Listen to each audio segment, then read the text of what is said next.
নমস্কার বন্ধুরা, আমি বন্দনা দাস চলে আসলাম আমি একটা নতুন ভিডিও নিয়ে। তো বন্ধুরা, আজকে দুপুরের লাঞ্চে আমি কী রেসিপি বানাবো সেটাই আপনাদের সাথে শেয়ার করলাম। আজকে দুপুরের লাঞ্চে আমি ডিম দিয়ে দারুণ একটা রেসিপি বানাবো। তো প্রথমে আমি 4টে ডিম আর আলু খুব ভালো করে সিদ্ধ করে নিয়েছিলাম। সিদ্ধ করে নেওয়ার পর ভালো করে মেখে নিয়েছি হাতে করে।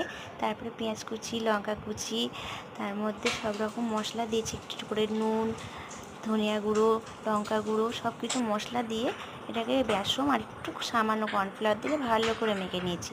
মেখে নেওয়ার পরে বল বল করে রেখেছিলাম। তারপরে সেই বলগুলো তেলের মধ্যে ভালো করে ভেজে নিয়েছি।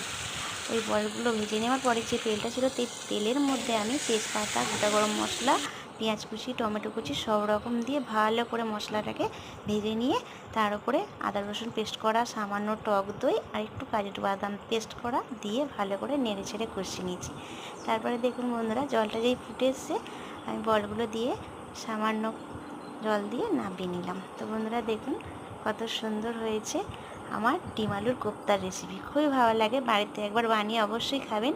আর ভিডিওটা কেমন লাগলো অবশ্যই জানাবেন বন্ধুরা। গরম ভাত, লেবু আর ডিম আলুর কোপ্তার রেসিপি খুবই লাগে দারুণ। তো বন্ধুরা সকলেই ভালো থাকবেন। বাই বাই বন্ধুরা।